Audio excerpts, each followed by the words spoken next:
Happy Tuesday. Yo. What's up? It's me, it's Allie Banks. I'm here with a friend. It's just a friend. I met this dude at the gym, and I don't know if you could tell, but he's got huge muscles. And he wants to talk to us about fitness stuff. And he's actually going to talk about carbs, which, if you remember in that one episode, I talked about carb cycling a little bit, and then I was like, I'm going to wait until I get a smart person to come on here and actually talk about it because I don't understand it.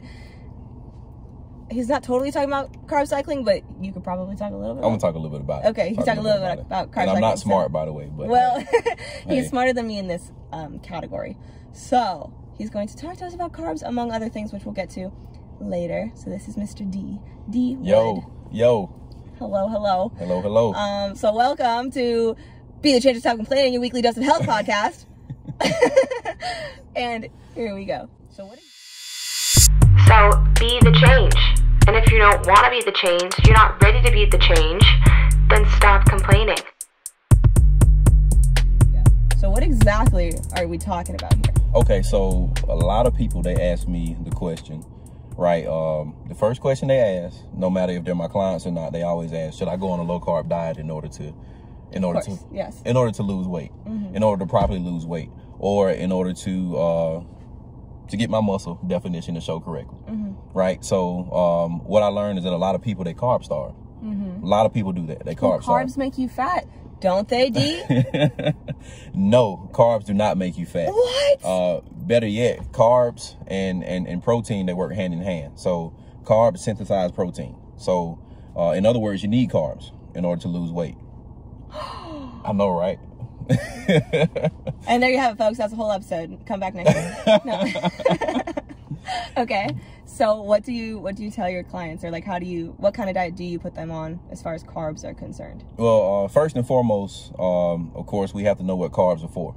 A lot of people don't even understand the dynamics or the in-depth of why carbs should be used. So carbs are used for replenishment, right? Okay. And they can be used for replenishment in two ways. So just say, for instance, if you do aerobic exercise, it's not used to fuel the muscle. Wait, but Dee, what is aerobic exercise? Aerobic exercise is anything.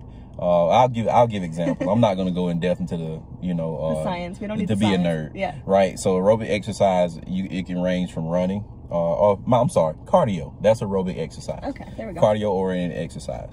So for cardio, you need carbs in order to supply energy, right? To supply energy for longevity. But for, say, for instance, if you're body sculpting, if you're trying to change the mechanics of your body, right? You need carbs in order to fuel the muscle, in order to help them grow. Okay. So when it comes to, go ahead. I thought that was what protein was for protein muscle growth. Protein is for that. But just say, for instance, all three macronutrients, they work hand in hand. Wait, but Dee, what are all three macronutrients? They're fats, carbs, and proteins. Okay. So with carbs, a lot of people don't realize, just say, for instance, if you're trying to gain muscle, the best thing to do is to up your carbs instead of upping your protein. Right? Who would have thought? It's better to do that. Why? Because the energy that you need in order to build muscle, to lose fat, right, is you need it from carbs. So you just need the replenishment in your muscle in order to handle the load that you're bearing on it. That's all you need. So, but a lot of people feel like in order to lose weight, you got to carb starve, and then when they don't have reserves of energy, they're wondering why. Right? Can you talk a little bit about like the difference between the energy that you get from carbs versus the energy you get from fat, and like how is fat beneficial for muscle gain and fat loss? Most definitely. So when it comes to healthy fats, fats is the initial source of energy. So just say, for instance, when you first start an interval of training, no matter what that interval of training is, fats is going to be the initial source that your energy is coming from. Okay. So but when it comes to carbs are focused on the longevity part, right? So just say, for instance, if you got a 60-minute workout, that first 15 minutes, it may be the fats that you use. That may be your energy source. But then when you continue on the exercise, you need another exponential source, right? And that has to be the carbs. The carbs is for longevity. Do you agree? Possibly, because I'm thinking about the phosphocreatine system and the oxidative system. Definitely. So I thought you said we want to get into that, but go ahead. Well, because, okay, I might even just cut this out, but now I'm a little bit confused because it's always been my understanding that carbs, like that breakdown of carbs into glycogen is the first thing that happens when you start exercising. And then fats come in for like the more longer periods of time. Fats are your initial source of energy. Which system is that? Which system is that? It doesn't matter. That's your initial source. Go back to your personal training book. Okay. Go back to your personal training book. I promise you that fats is your initial source. All right, I'll do my research then on that. And so for longevity is carbs. So I'll give an example, right? And I'm just messing with you. I didn't mean to. But when it comes to like long distance runners, what do they eat more of? Definitely carbs. Definitely carbs. Yeah. Why? Because they burn them for energy. And they need them for longevity. So now that I know what you're speaking of. Of course, that's why we have different carbs. We have the complex carbs that are used for that long endurance training, right? And you have the fast absorbing carbs. Okay. That are used for restoration, right? Yes. Replenishment, all that type of stuff. But the reason, and I honestly, when you asked me what did I want to talk about, I did see that podcast of yours when you talked about carb cycling. Yeah. And it's important, right? To know how to cycle carbs and to know how to use them, properly. Yeah. So the reason I like to educate people on carbs is because carbs can do one or two things, right? Carbs can make you gain fat, make you lose fat, right? On the same plane, or it can make you gain muscle or lose muscle if you don't use it correctly. Yeah. So what I mean by that is when it comes to carb cycling, people don't even understand why they're carb cycling. They just go on YouTube or go on Google and type in what's the best diet I should be on for muscle gain. Yeah. Right. And you get the keto diet, carb cycling, you get this, you get that, you get this. And they say, hey, carb cycling, so I don't have to take the carbs out. Right. But the purpose of carb cycling is to replenish, right? It's a refeed. Yeah, basically. You're replenishing your muscles. That's all you're doing. So that's just like the purpose of, just say for instance, long distance runners. When they give them beers at the end and donuts at the end of the run, they replenishing their carbs. That's all they're doing. Fucking what's his name? Matt Frazier, that CrossFit dude. He talked on, I think it was on Joe Rogan's podcast. He said one of his trainers at one point told him, like, eat Snickers bars, like, right, I think it was before your workout, because that's just fucking like mainlining those fats carbs and carbs, that right? Sugars and and the fats, and like it gives you energy. It's not good for you, like on the health side, but on performance, it's an insulin spike. You know what I mean? Exactly. It's an insulin spike. So yeah, and I just I've seen people literally almost kill themselves because they're carb starving. Yeah. And I've seen people, just say for instance, you might see somebody on July the 1st. You see them on July the 30th because they've taken all the carbs away. They go from, I'm trying to find it, they go from Fred Flintstone to Barney Rubble in you know what I mean, in a month. And it's just like bruh, what are you doing? Bruh, you know what I'm saying? Like, what are you doing? So and then you ask them, they'll ask me, they'll say, how many carbs do you eat in a day? And people are blown when I say I eat anywhere between 600 to 900 grams of carbs a day. Holy shit. You know what I mean? Yeah. But I have to preserve my muscle. And then if I get 2 workouts in, look at him. You can't see. You can't see nothing. Go ahead and flex for the camera. Let's see it. Oh, there it is. But like, if you, especially when you're high activity like me and you, you need carbs. Yeah. You need the energy. Can you explain, like, if Sally, who listens to this podcast. Hey, Sally. Yeah. Hi, Sally. If Sally wanted to start carb cycling, what's the best way to go about that? Like, in layman's terms, what's the best way to go about starting a carb cycling diet? Now, I would suggest, like I said, right now, I don't follow a split. I'm not competing right now in any bodybuilding competitions. I'm just enjoying life. Yeah. Still eating healthy, but I'm just enjoying myself. So I'm not doing macros. But I would advise you to contact a fitness coach and get you a program, right? Or you can go on Google. You can go to bodybuilding.com, look up your macro splits, and you can do it that way. But the advice I would give about carb cycling is, just say for instance, you have a day where it's very low activity. right? You want to lower your carbs for that day. Right, because you're not spending all that energy. You're not. So if just say for instance, if it was a low activity day, if you're sitting behind a desk for your job or so forth, but you're intaking high carbs, it's going to do the opposite of what you're trying to do. Right. It's going to store it. Yeah. It's going to store it. And then the next day, just say for instance, you have another low intensity day. You know, it's going to store it again. Right. And again and again. And again. And next thing you know, you know what I'm saying? You looking like Fred Flintstone again. So, do you know, what's his name? Ryan Fisher? I don't know Ryan Fisher. On I feel like I need to be Instagram? more educated now. So No, that's all right. You don't let me have go to know follow Ryan him now. Fisher. You should. He's great. He's great. He's awesome.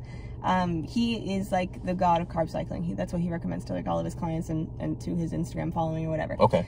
He does it like, I think 2 low carb days and 3, or wait, how does he do it? Yeah, 2 low carb days followed by 3 high carb days followed by 2 low carb days followed by 3. So I think that the reason that he spits it that way is because he doesn't, I mean, like, one size doesn't fit all. So he's kind of just assuming, exactly, hey, for 3 days you gotta like go hit the gym like really hard and then, you know, take 2 days off. Yeah. So what Dee is saying is that if you were gonna do a 2-day low carb, 3-day high carb, 2-day low carb, 3-day high carb kind of thing, you can work out on the low carb days if you want, but it would be more beneficial to be working out on the high carb days. Or I should say, if you are going to be following a carb cycling thing, it is extremely important to be expending energy on the high carb days, basically. So the low carb days, go ahead and work out if you feel like it, but you don't have to. On the high carb days, it is absolutely necessary to be working out on those days because we don't want the carbs to become fat. We don't want to store it, right? So if you were going to do, and all carb cycling means is you eat high carb on some days and you eat low carb on other days. That's all that means. It's not a big, scary, gigantic topic. It's very, very, very simple. Definitely. So you don't even have to, like, if you're just little simple Sally over here, you're not trying to follow anything like, you know, big time, just keep it in your mind, okay, I'm working out today, so I'm going to eat more carbs. Just be conscious of what you're putting into your fucking face, okay? That's it. You don't got to follow macros. You don't got to count calories. You should if you're working towards a goal, but if you're not working towards any kind of goal and you're just trying to be healthy, right? Just eat more carbs on the day that you're working out. That's it. Definitely. Okay. Simplest example of carb cycling is that. And would you agree that that your body tells you what it needs? Absolutely. Definitely. Absolutely. So I tried the low fat thing for a really long time. Okay, but hear me out. It works for me. Yeah. It works for me when I cut. Because, I mean, like, deficit is a deficit. Yeah, most definitely. You know, so, like, I could honestly eat whatever the fuck I want, and as long as I'm eating at a deficit, you can cut. It's fine. That's how I am. Right. But if I want my abs poking out, definitely, it's different. For me, my body thrives when I do the low fat. Okay. So if I'm doing a cut, I do like 50% carbs, 30% protein, 20% fat. Okay. And that works perfectly for me. However, I can feel my body like, goddamn, peanut butter sounds really fucking good right now, bro. Exactly. Some sugar. Like weird cravings like that, dude. Like literally just fat. Like, please give me some fat. My mom says the same thing. My mom hates low fat diets because her body just craves fat. My body does too. Yeah. Like every day, I'm probably eating about 2 avocados a day. Damn. Yeah. High fat. That gives me. And it's like it does nothing.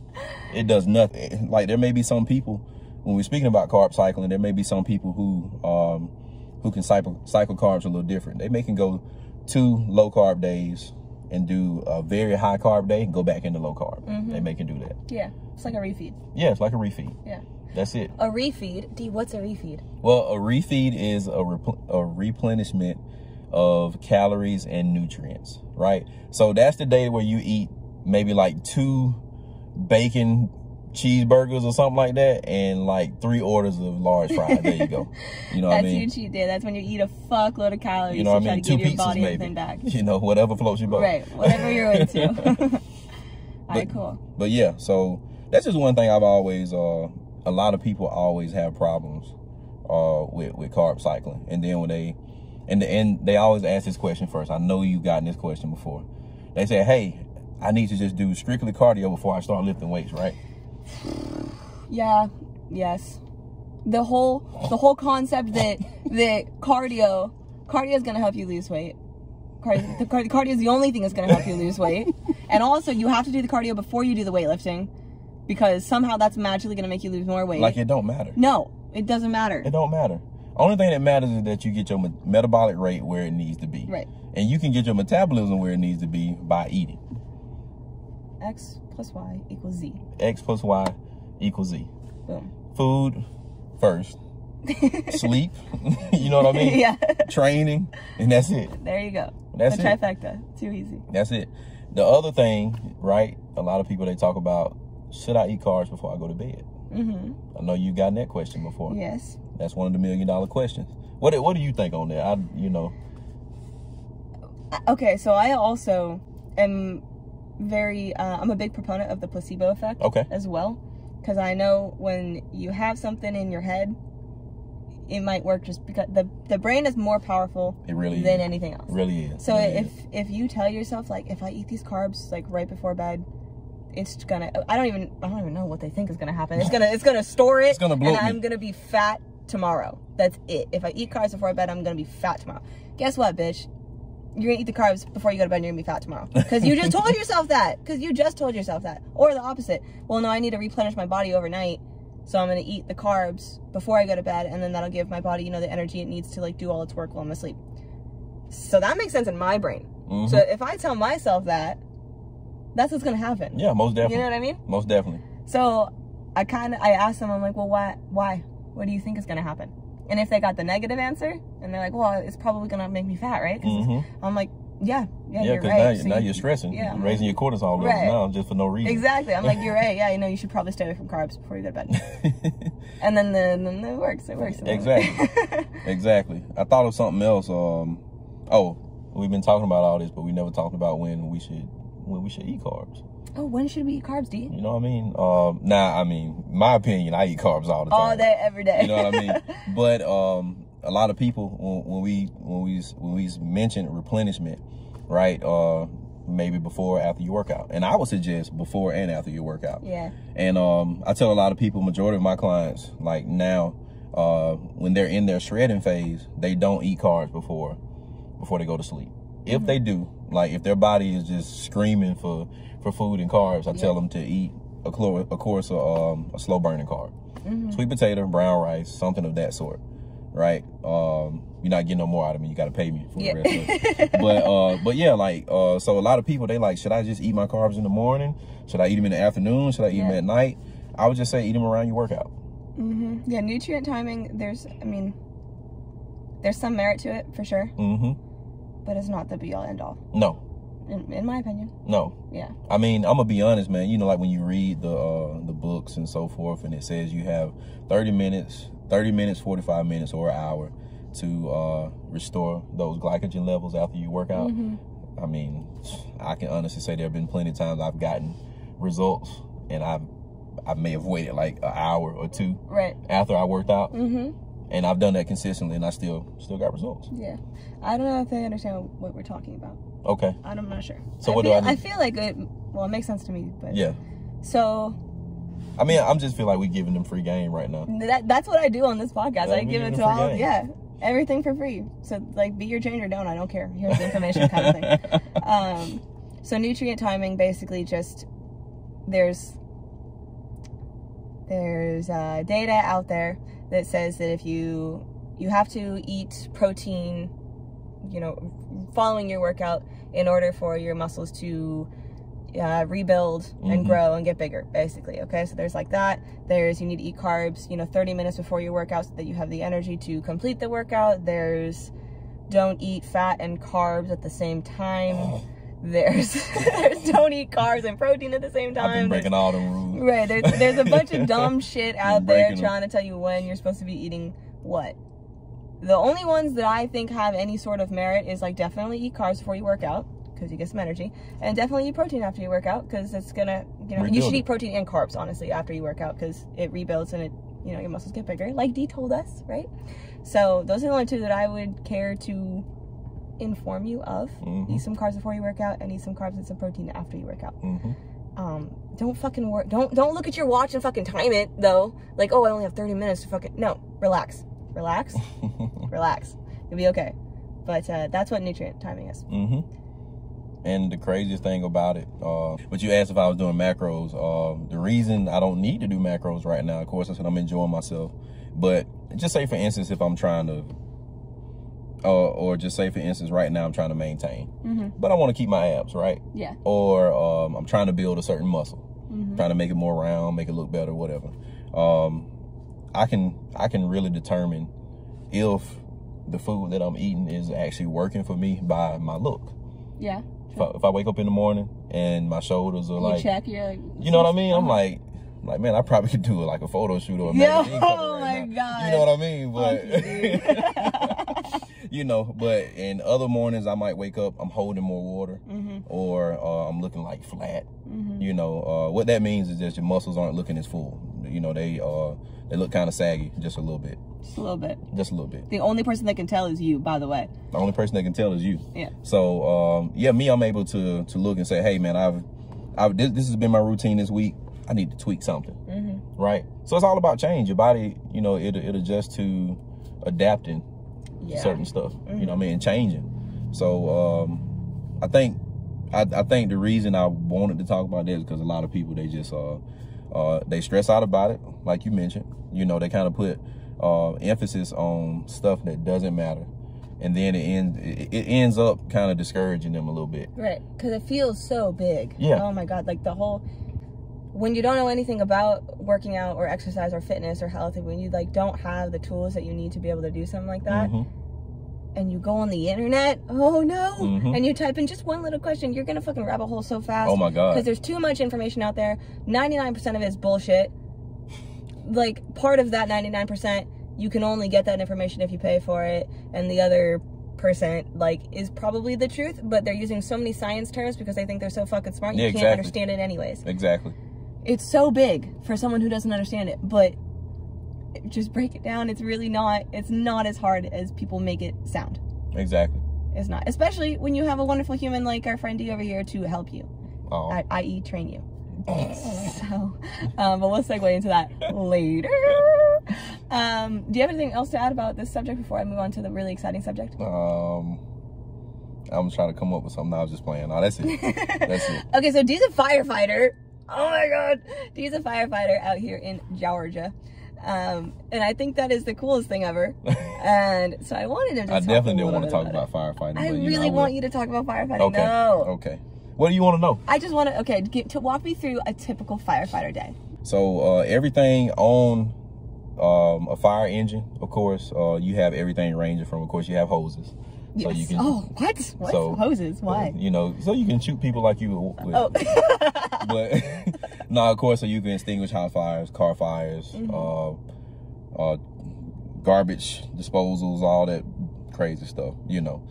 So yeah, you got your hoses on the truck. What you have is cross lays. The cross lays are already attached to the truck. So the only thing we gotta do is pull one little lever, and that joker, it fills up with water, and then you'll see me over there struggling with it, right in front of a 2-story house that's on fire until my partner reaches me. But we also have fire extinguishers that we don't use because we are the fire extinguishers. We have packs. A lot of people, they think that those, I know you guys have seen the packs that we have on our back. Yeah, the jetpack looking shit. Yeah, yeah, pretty dope, right? Yeah, pretty dope. That usually adds, if you add our gear and that usually adds about between 30 to 40 pounds. And when it gets wet, oh my God, it gets even heavier. You know, you think so? Yeah. I mean, I'm trying to get I you. used to fucking do like between 9 and 18 mile hikes with like 50. Oh wow. 50 pounds, 55 pounds. Oh, you see you playing. That's on the Marine Corps, baby. We don't talk about that later. Yeah. Okay. Anyways. But yeah, you know, we have our packs on the truck. Of course, we gotta have our portable radios, and we got a truck radio so we can communicate with dispatch about calls and so forth. So one discrepancy that people talk about with those packs, they keep talking about those packs of oxygen. It's not oxygen. If it was oxygen, it would probably kill us. Just, you know, keep in mind, if you supply oxygen to somebody that doesn't need it, you probably die. So it's just pure air. That's all it is. It's in those bottles. It helps us to breathe. And usually it's at about 45 pounds of pressure. So you usually use about a pound per minute. I'm sorry. Okay. So a firefighter in good shape, you know, like you would be, or like Dee currently is. You know what I'm saying? You know, you could you probably could fight fire for a good 45 minutes to an hour. Damn. All right. Yeah. No problem. Yeah, no problem at all. You got it. You might as well show up tomorrow. Yeah. Do He's trying to recruit me. He wants me to become a firefighter. Yeah, she playing, man. I want to. I do want to. It's on the bucket list to become a firefighter eventually. I seen her in the gym, right? First time I ever seen her. That's why I had to walk up to her and compliment her. She did like 100 push-ups straight. And I mean, like, I'm talking about, like, it kind of scared me. It wasn't 100. It was not 100. It was probably like 50. I think I did like 50 push-ups. That's still impressive. Like, but I'll take 100. That's cool too. Yeah, that was dope, man. You know. And ever since then, I was messing with her. But I mean, I applaud you for that, because sometimes I have a hard time doing 50 push-ups. You know. So. Well, you weigh a whole lot more than I do, bro. I used to be able to do 100 straight, but not no more. It's not hard to move 120 pounds. It's too easy. I figured you weigh more than that. Nope. Okay. I wish. I'm working on it. You need more carbs. I need more carbs. You're right. You need a carb cycle a little better now. So we have a engine, which I'm on most shifts, and we have a rescue. My captain rides the rescue. One of my other brothers, he drives my captain every shift. So the engine responds to anything mostly fire related, which the rescue does as well. But what a rescue unit has on it is mostly for, just say for instance, if we have to do anything like cut a patient out of a vehicle, you know, or if we have to, you know, those, the drains in the city. Yeah, like the sewer holes. You gotta get a tripod, you get a small firefighter, you know, and not you. Nah, definitely not me. They never picked me for that. And you know, you got your tripod and you get them to go down there. So many things like tunnels and all that type of stuff. It's kind of scary, to be honest. I bet. Yeah, it's kind of scary. What kind of shit, like, besides the super exciting shit that you see in the movies, right? Of like the fucking, oh my god, it's a 10-story building, the whole thing's on fire. What do we do? Besides that, what's like the more common shit that you guys have to deal with? I would say medical calls. A lot of people, a lot of people really don't realize now how medically oriented being a firefighter is. You know, they kind of look at us as just they think we just respond to fire. Yeah, you just put the fire out. Yeah. So, but no, I would say medical calls. So that ranges from cardiac arrest. You know, you pull up to an entity and the person is in distress, or car accidents. You know, all that range from there. I mean, you might. And to be honest, we do lift assist too. We have to pick up these 500, 600 pound people and put them back on the bed, or, you know, I ain't gonna lie, I'm surprised I still got a back. Right? You know. That sounds, But those are like the most common, the medical calls. Why would they need a fight? Like, why not just use the EMTs? What's the difference? Well, okay, so in a county like this, the county that we're in, they have the ambulances and the engines in one station, right? But for us, the county that I'm in, the personnel is so low, and we also have, so we don't run EMS, we don't run ambulances out of our stations. So we only have like 7 ambulances, and like they're always backed up. So what that means is we're not even required to be EMTs or paramedics in my department. Yep. It doesn't sound very smart. Well, I mean, we still have to go through the training. We still have to go through an extensive training, but we don't have to get certified as an EMT or paramedic. That's insane. So, yeah, even more incentive for you to come, but, you know. So yeah, man, we pull up to just about any and everything. I've been in just about any and every situation you can think of. So, I'm pretty sure you're going to ask. You know, I was thinking about it, but I don't want to, because some of that shit's hard to talk about, so I'm not going to put you on the spot like that. It's all right. I'm good. Are you sure? Yeah. They're not going to know who I'm talking about, so I'm not violating any laws or anything. So go ahead, ask me the question. What's the worst thing you've ever seen, though? I told you about one instance. That really wasn't the worst call. That was actually, I don't mean to turn that call into something good, but something good came out of it. But the worst call I had, right, it's an intersection in my county, and me and my captain got there first. We have what's called a heavy rescue. The heavy rescue is a huge truck, and it has all the rescue equipment on it, even more than like the little small rescues we have now. So what happened was an 18-wheeler T-bone this old couple, right? The old couple, what happened was an 18-wheeler hit them. Oh my God, I mean, it's funny, like this kind of resembles that actual area. So they had a little railing by it. So the 18-wheeler hit that couple, maybe about right over here in this area. Knocked the couple, they flipped about, from when they did their investigation, they said they flipped about 10 times. But the 18-wheeler, when we got there, the 18-wheeler was laying on top of them. The truck was overturned, right? The Explorer that the couple was in was overturned, and the 18-wheeler was on top of it. Overturned like on its side? No. Or just upside down? Yeah, upside down. Completely upside down, and the 18-wheeler's on top of it. On top of its side, like no. The 18-wheeler's on its side too. Just picture us being flipped completely over. Us like this being on the ground, and the 18-wheeler is on top of the car. Wheels or the side of the 18-wheeler? Like the 18. So the middle of the 18-wheeler. The middle. Okay. So okay, this is the car. This it is the essentially Explorer. rolled the fuck over. That's it. the 18-wheeler. Yeah. Okay. See, my whole arm is 18-wheeler. I understand. Yeah, that was scary. That is terrifying. I'm gonna tell you why it was scary, because when me and my captain pulled up, of course he got out first. He rides the jump seat, so he got out. But the scary thing is, I was in the truck, and only thing I heard was help, help, and it was them. The couple? Yeah. Was still alive. The older lady was screaming at the top of her lungs, and the husband, he was faintly saying help, but you can hear, and you just hear him just. You just hear him stop talking. You know, so yeah, that was probably the reason that was the worst call, is because I think both of them, the lady, she died in there too. She died in the car? Like they're both, the same thing happened with her. She was screaming the whole time, and eventually it was just like, but the reason being is because that call was so intricate, because of how the 18-wheeler was on top of the car. We had to, certain situations you have to be so careful, because if you don't, then the 18-wheeler could have ended up tipping over on everybody else. Yeah. You know what I mean? So we had to wait till a crane got there, had to lift the 18-wheeler up. So this is me working, right?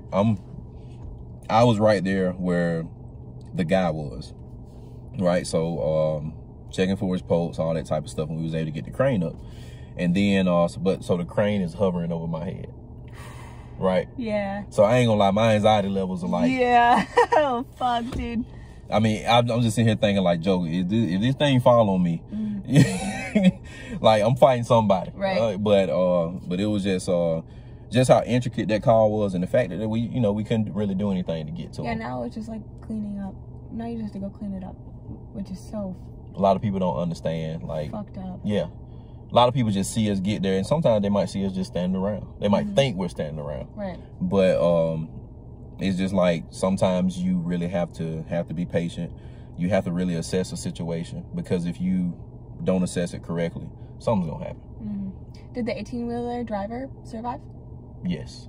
The 18-wheeler driver was standing outside. That sucks. Yeah. That would be worse, actually. That's worse than if he had died. Yeah. The dynamics of that was, I'll just give a little bit more information and that's it. But the lady who was driving the 18-wheeler was on her phone. So okay. It's another subject, you know. And we're parked, by the way, so we're not on the phone driving. Yeah, we're being safe right now. But there's just so many things that that we can reiterate about safety, and about in the blink of an eye, anything can happen, right? Yeah. You know, so each and every day with me, when I'm on shift, when I run calls like that, I'm reminded. You know what I mean? Like, and I take that as a blessing, because in my opinion, it's just like I get a reminder every third day. Every time I put on that uniform, I get a reminder. Every time I jump on a fire truck and I get a call, I get a reminder. You know, so it's like, me, how can I be stupid enough, like small stuff like that, how can I be stupid enough to be on my phone, not even paying attention, or whatever the case may be, you know, drinking and driving, whatever, you know. So yeah, that was my worst call. I honestly, earlier when I told you, you know how some calls just like, every time I pass that spot, man. Yeah. And it's just, I probably think about that call for like another week, and I can't get it out of my head. But the good side about firefighting. Okay, the good side about firefighting. Yeah, let's segue. I'll start here and say that my mom raised me right, first and foremost. So the man that I am today is because of my mom. I would definitely say that. But when I became a firefighter, I would say that teaches you even more responsibility, just on a different scale, right? So I would say like some people think they have a love for people, but you don't even understand what a love for people is. Yeah. You know, when you have somebody who may die in your arms, or you have somebody, you're doing compressions on somebody.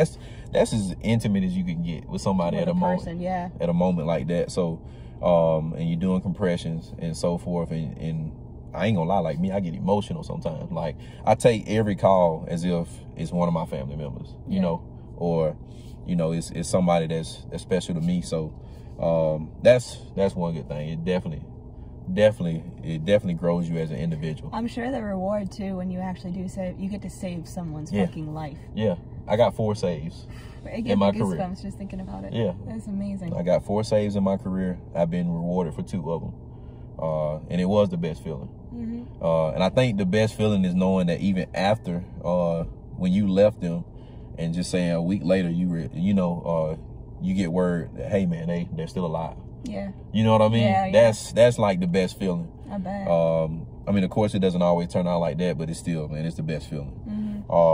I know it can't even come close remotely, but disclaimer, guys. Don't hold it against me. I was telling him that I'm getting really fucking sick of personal training because I get really invested in people's goals, and then, you know, they're not as invested in et cetera, et cetera.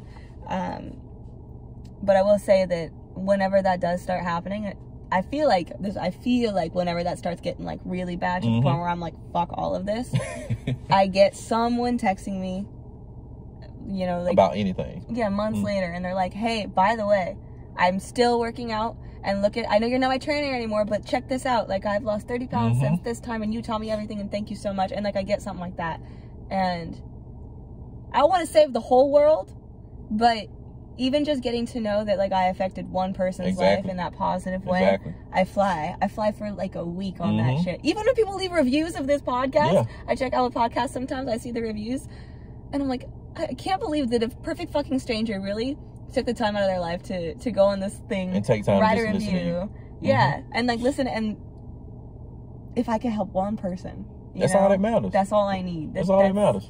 It makes my heart fly. It's not the same as saving somebody's life.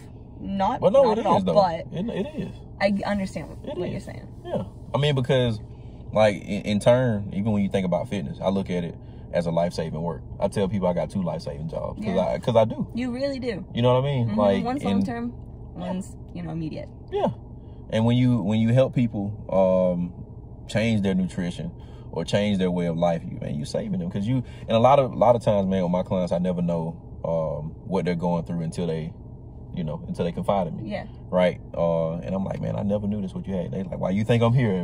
Why you think I'm working so hard? And then it gives me a different perspective. Right. Not just knowing that like fitness is my getaway, you know what I mean, or my rehab or vacation. Yeah. But it's just like, man, it's there for somebody else, and I helped them. Right. And that's amazing. Yeah, it is, man.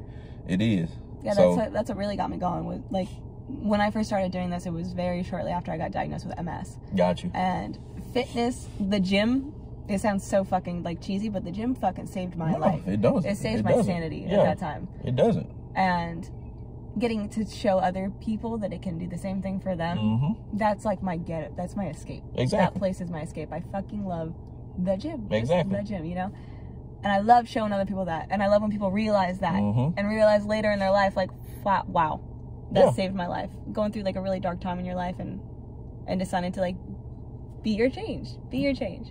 There you go. Yeah. Segue. I like it. I love smooth segues. It's one of my little pleasures. But it's it is beautiful, man. And like I know, like for myself, I got diagnosed with clinical depression, hypothyroidism, chronic fatigue syndrome, and ADHD all on the same day.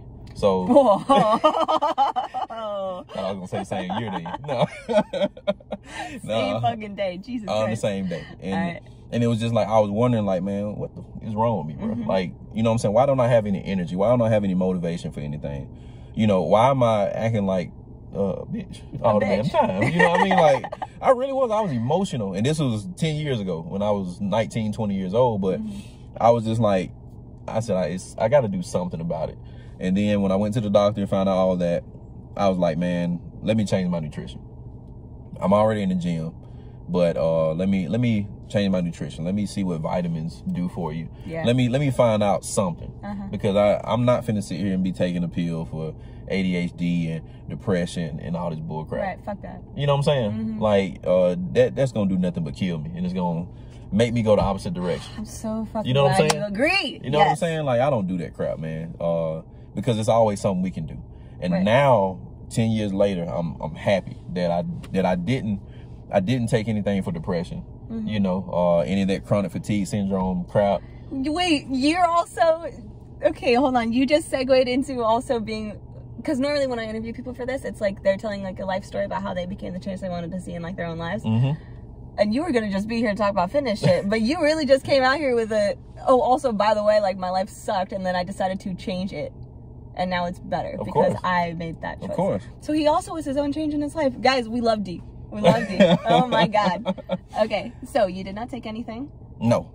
And still haven't. And still haven't. Still haven't. I mean, like, I might take some ashwagandha or something like that. Yeah, you know, ashwagandha. That's an herb. That's an herb. It's a vitamin. It's not a drug. We're good. And you guys, you might be all right if you take it. But, you know, I just took natural stuff, man. And, but I made sure I ate right.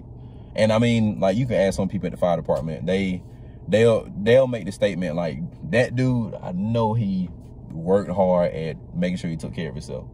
Because at that time I had a sick great grandma, sick aunts, you know, and all my other cousins and stuff. My little brother was too young to help, but all my other cousins, aunties and uncles, they live far away. So it was just me, you know, young, you know what I'm saying? So I had to grow up early. I had to grow up early, but I realized the importance of making sure you can't take care of other people if you don't take care of yourself. Exactly. Can't do it. Yeah. Can't do it. And I still live by that today. I preach that to I know my clients probably get tired of me preaching to them sometimes, but I do all the time. I do all the time. We just talked about that on, I interviewed my dad a couple weeks ago for this.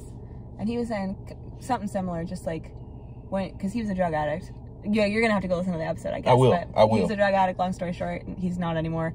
He's better. And my family's literally perfect. It's That's like, what's up. You know, yeah. And he was saying, like, you know, you have to take care of yourself.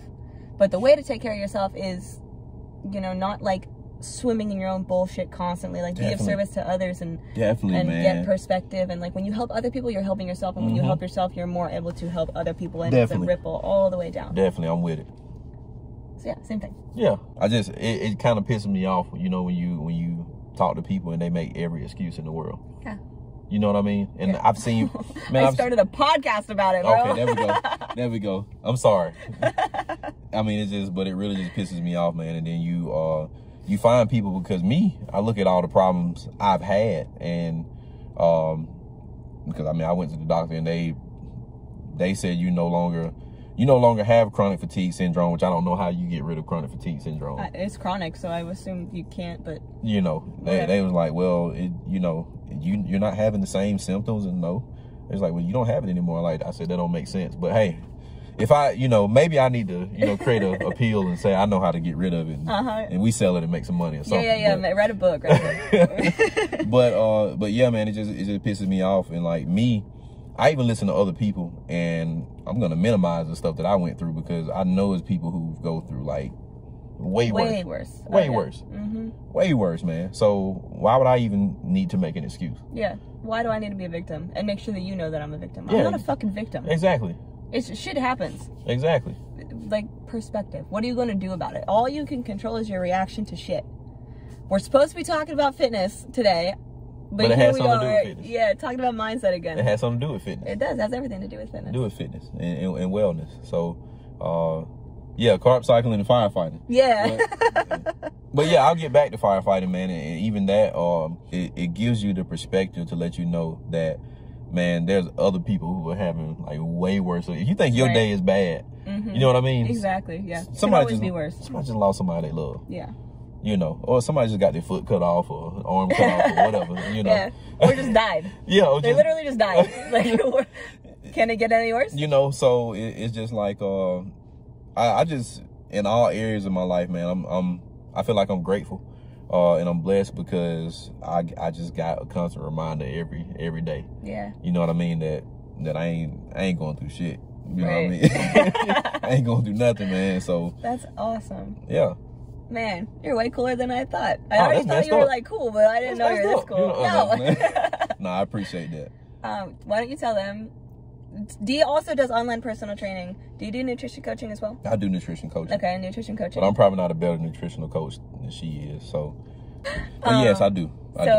Let's hear your. Do you have what link would you like to give the audience? Let me give you my Instagram. You know, and it's Dee Wood _IAI, right? And the IAI stands for, can you guess? IAI. Igloo astronaut insect. Innovate and inspire. Innovate and inspire. I love that. That's your brand. Okay. That's the slogan for my brand. Innovate and inspire. Mm-hmm. Innovation Shreds. _IAI. And my fitness page on Instagram is Innovation Shreds. Innovation Shreds. Innovation Shreds. How do you spell shreds? With an S, not a Z. Okay. SHREDS. Okay. Innovation Shreds. Yeah. It's Innovation Shreds. So you can also follow him there as well. The link will be in the bio of my personal page. Dee Wood _IAI. Yeah. So shoot me a DM, say what's up. It doesn't even matter. We'll talk about life, whatever. It don't matter. Yeah. We'll all hang out. We'll have a great time. Yeah, definitely. So definitely contact him if you need some help. Or if you just want to say hi. That also works. If you want to be a guest on the podcast, you could also do that. Because obviously we have a great time sitting in my car talking about stuff. So if you want to do that, you could also contact me. You know the link. I really don't want to say it again, but I suppose that I will. It's linktr.ee/BTCFit. You already knew that, but you can contact me and we can get you on the podcast. Yeah, and maybe even Dee can come and we'll just have 3 of us on the podcast and we'll all hang out and it'll be a great time. You can sit in the back seat. Yeah, you're in the back. You're in the back. I mean? But see, it's cool she is inviting y'all because she didn't invite me. I had to ask her. He really did. He was like, yo, you got to put me on your podcast. I was like, but what do you want to talk about? I do appreciate that, though. I do appreciate you making it happen, though. And he got a sick hat, too. Yes. I gave him one of the Be The Change hats. Yes. You can also get a hat if you come on the podcast. Okay.